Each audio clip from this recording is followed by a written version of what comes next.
Kenapa sales ngomong kayak suka berlebihan? Karena dia berasumsi kalau ngomong berlebihan dia nggak pede sama barangnya, makanya ceritanya berbusa-busa, nanti disangkanya bohong kan? Iya. Contoh, produk kita produk bagus nih secara teknologi, tapi orang Indonesia bilangnya jelek karena orang Indonesia bilangnya maunya langsung dingin. Iya. Maka dia bilang, Pak, produk ini cepet dingin.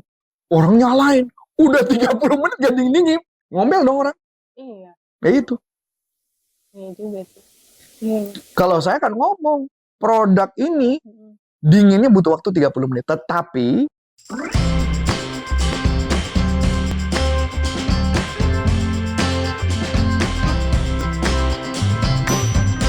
sebelum Anda lanjut nonton video ini, silakan Anda subscribe, like, dan share kepada teman-teman Anda sehingga channel ini bisa bertumbuh. Nah, teman-teman, itu yang mengakibatkan kamu terlalu overpromise kepada customer kamu.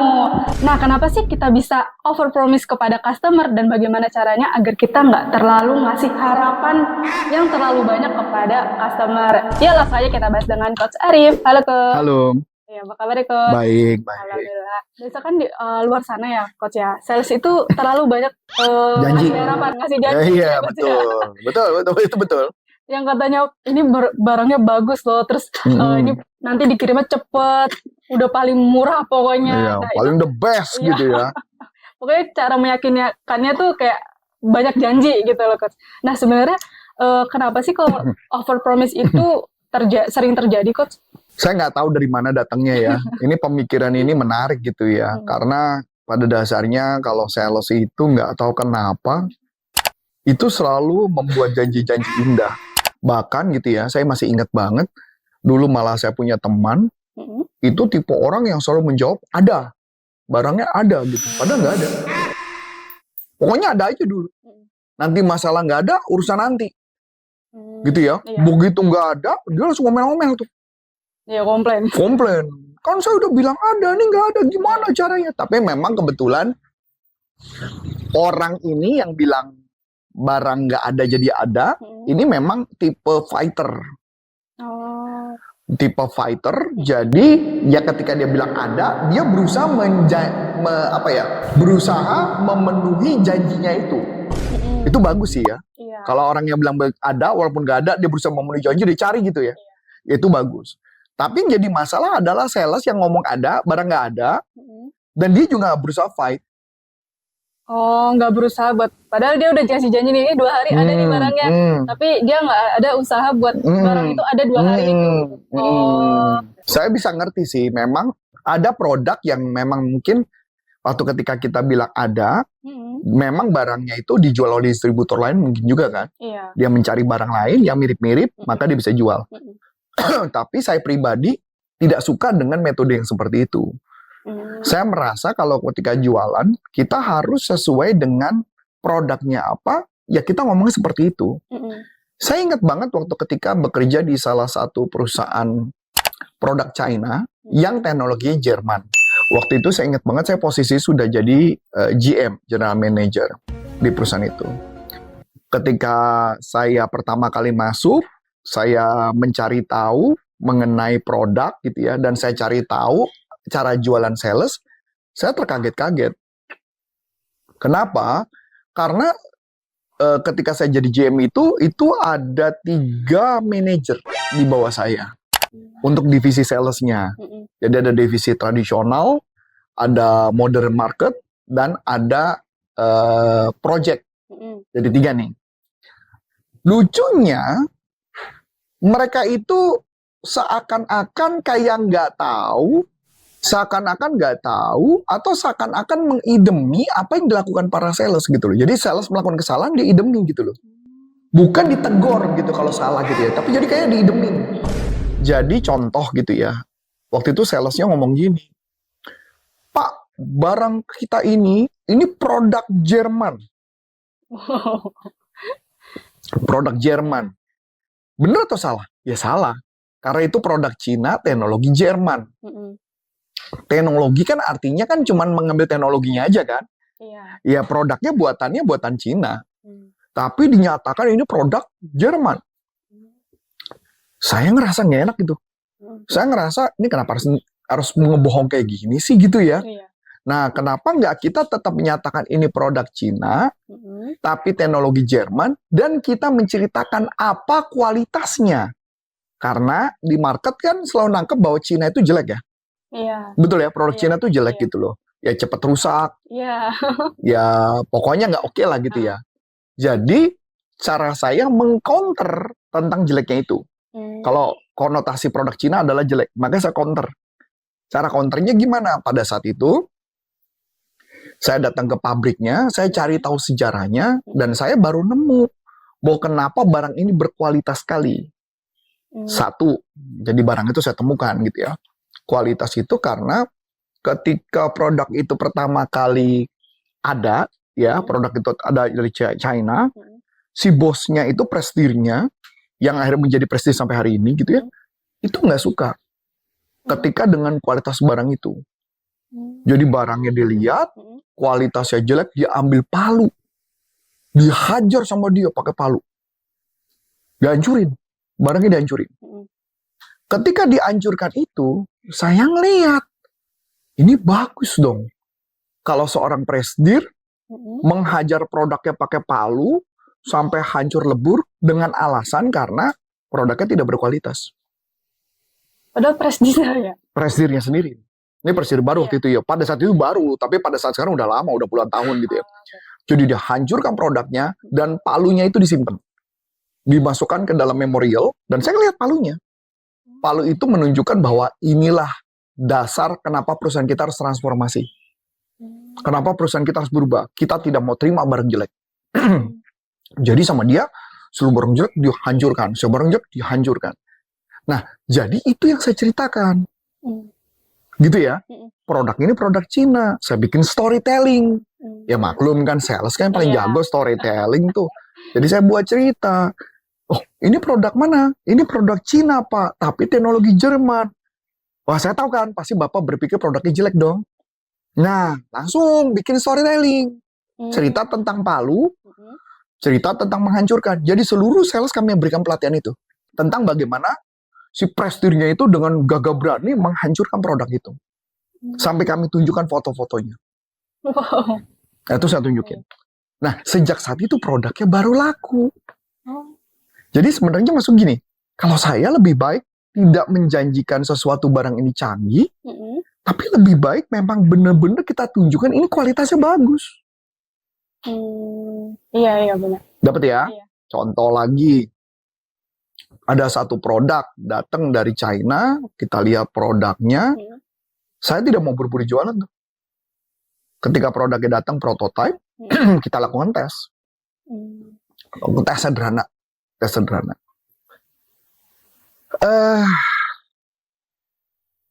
Punya TV di rumah kan? Ada. Ketika nyetel, boleh tahu mereknya? Jepang apa Cina? Mereknya apa ya? Apa Indonesia?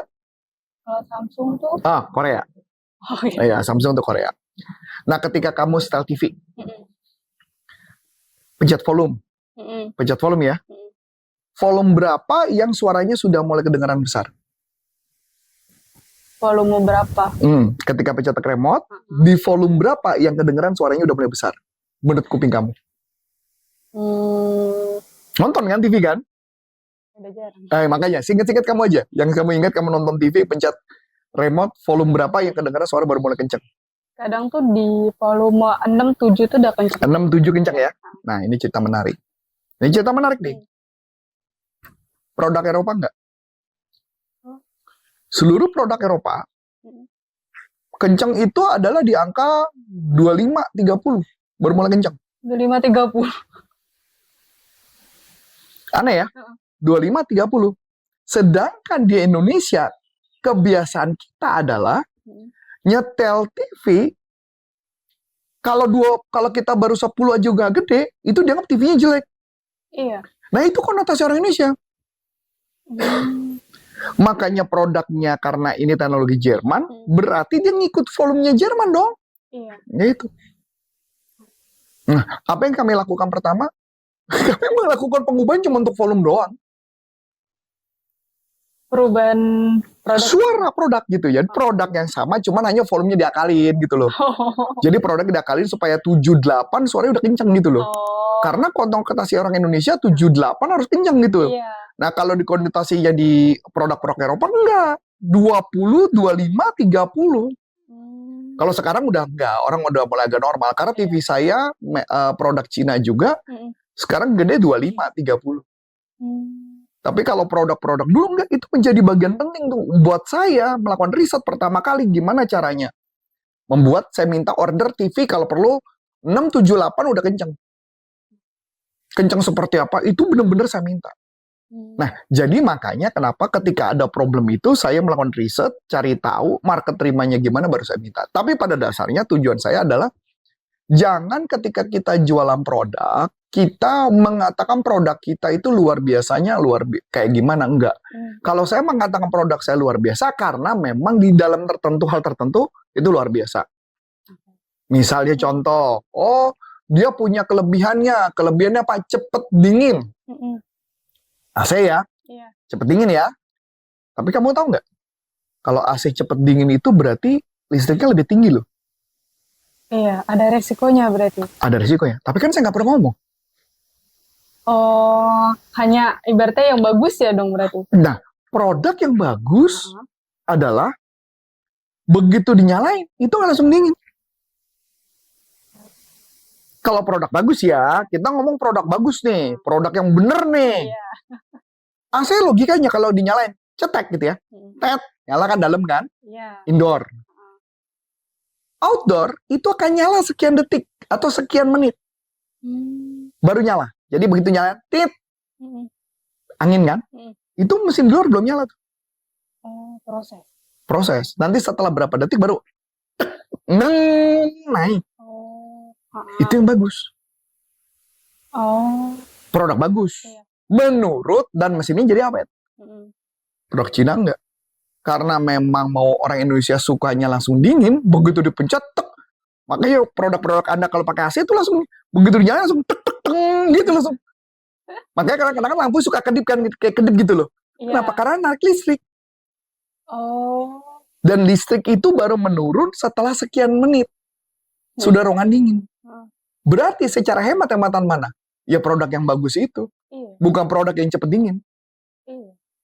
Tapi orang Indonesia nggak suka. Orang Indonesia sukanya produknya langsung dingin. Iya. Apalagi Jakarta panas banget kan? Iya. Itu bisa bayangin kalau kayak Pontianak, Bali kayak apa? Pontianak sama Bali itu panas banget loh. Wih, itu panas. Waduh, jauh lebih panas itu. Jadi makanya gitu ya. Jadi kita cukup menceritakan kelebihan produk. Bukan kekurangannya loh. Oh, saya mau AC cepet dingin. Ya saya ngomong cepet dingin.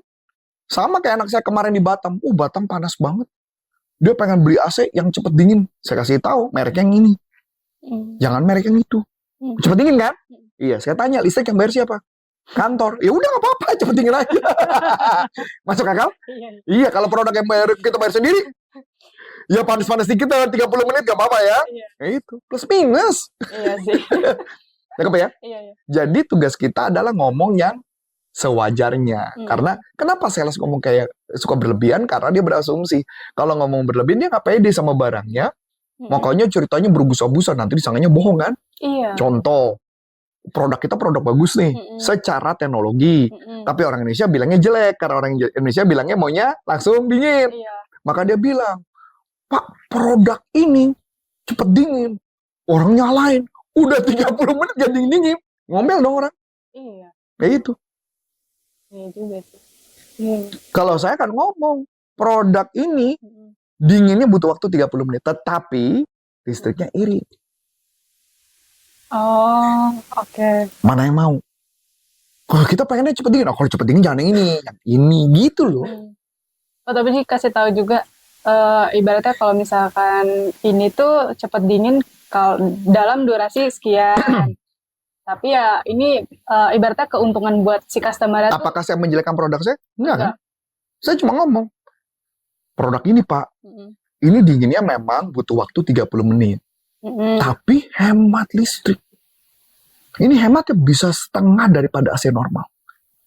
Berarti Bapak nggak perlu mahal-mahal Pak.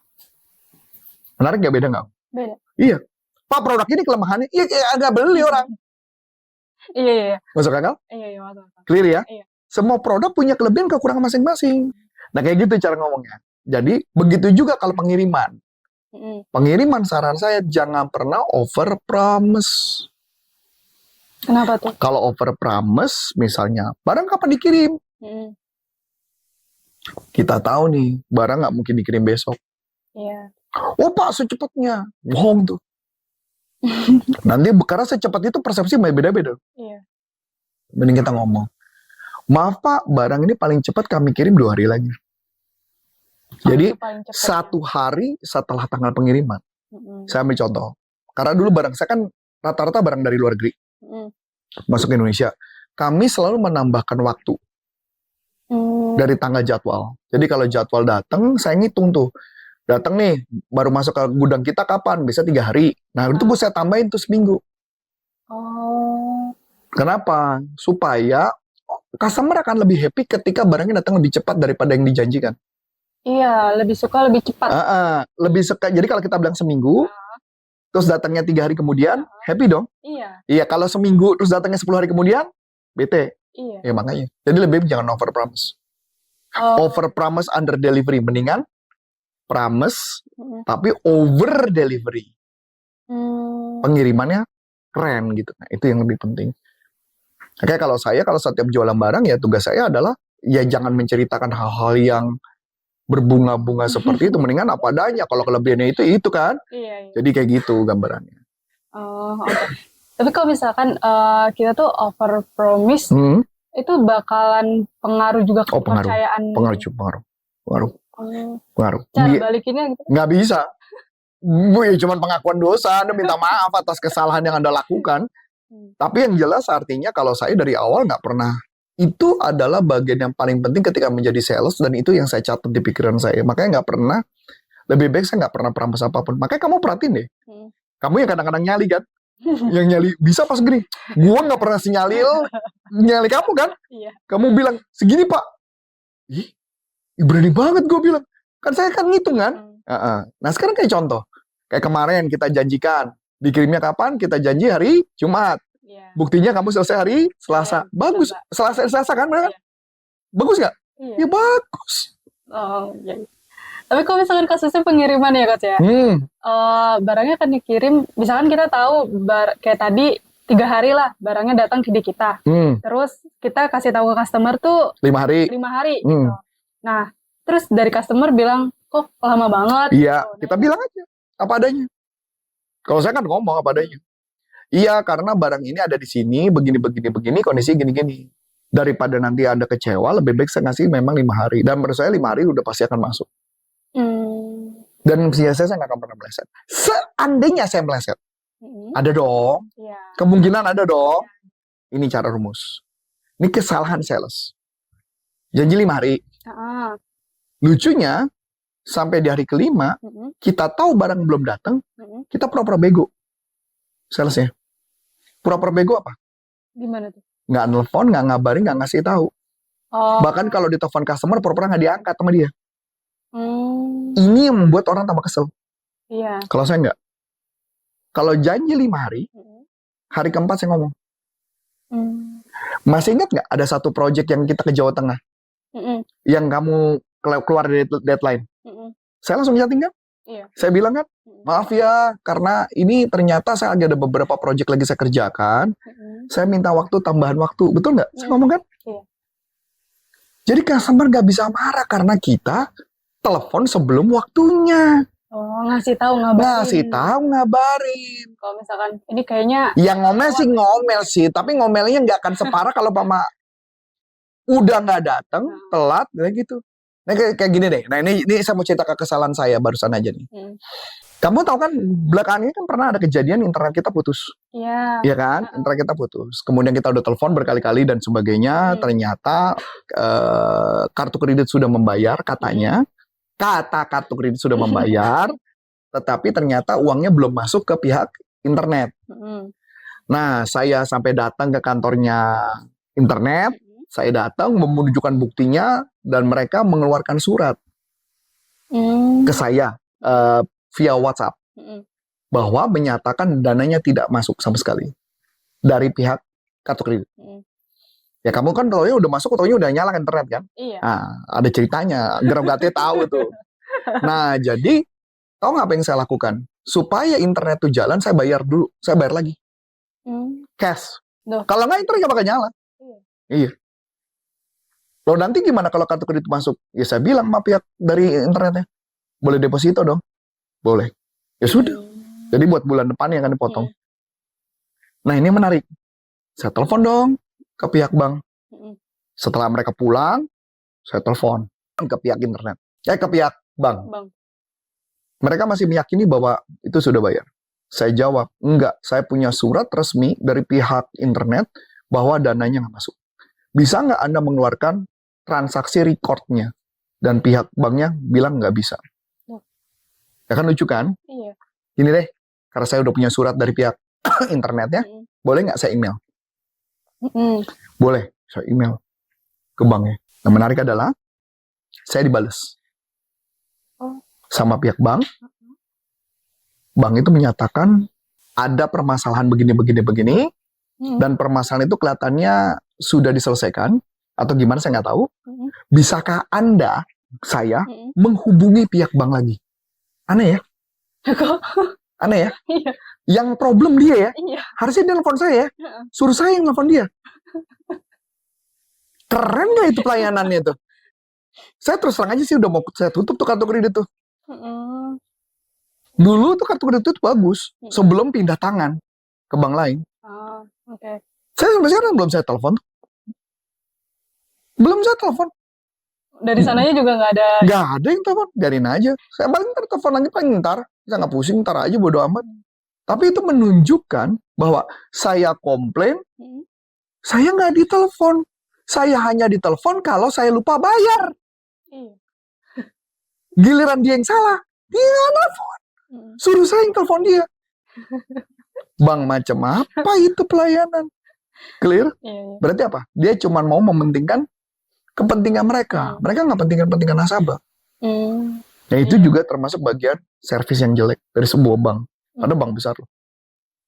Banknya besar. Saya sih pasti kelihatannya saya tutup sih. Saya mau ganti kartu kredit aja. Karena ngeliatin pelayanan yang kayak gitu, terus uangnya nggak masuk, bolak-balik gue nelfonin, capek dan sebagainya. Tapi sampai hari ini ya, kalau saya nggak bayar itu, berarti saya double bayar nih. Ini internet belum nyala. Itu loh. Jadi ya udah clear ya. Ini jadi keluarin unek-unek nih, padahal nggak mau keluar tadinya. Jadi ini menunjukkan bahwa prames itu berbahaya sih. Kalau kita nggak bisa ngeberesin. Iya, kalau nggak dari diri kita sendiri. Dan saya nggak yakin ya, kalau saya telepon nih pihak bank, apakah pihak banknya minta maaf dan memberikan gantinya apa gitu? Belum tentu. Walaupun saya udah mengalami kerugian. Kerugiannya apa? Berapa lama? Sampai koneksi internet saya habis kan? Iya sih. Itulah rumit dunia ini ya. Itulah bisnis, benar. Jadi sales nggak boleh, mendingan kita benar memberikan pelayanan yang terbaik kepada customer. Kalau dia mau mempertahankan saya, kalau dia nggak mau mempertahankan saya, mendingan gak usah telepon. Iya. Jadi tinggal saya ganti kartu kan. Ya selesai. Mereka nggak takut kalau misalnya kehilangan customer. Kehilangan customer, padahal omsetnya dari saya cukup besar loh. Tapi kalau ngeliatin pelayanan kayak gitu, saya enggak sih kayaknya. Saya makasih. Wah, menarik nih teman-teman. Jadi buat teman-teman, jangan terlalu over untuk mengeluarkan janji manis ke customer ya. Nah, cukup sekian dari aku, Aulia. Dan saya Coach Antoni Syarif mengucapkan terima kasih, sukses buat Anda. Sampai jumpa, salam performance. Bye-bye.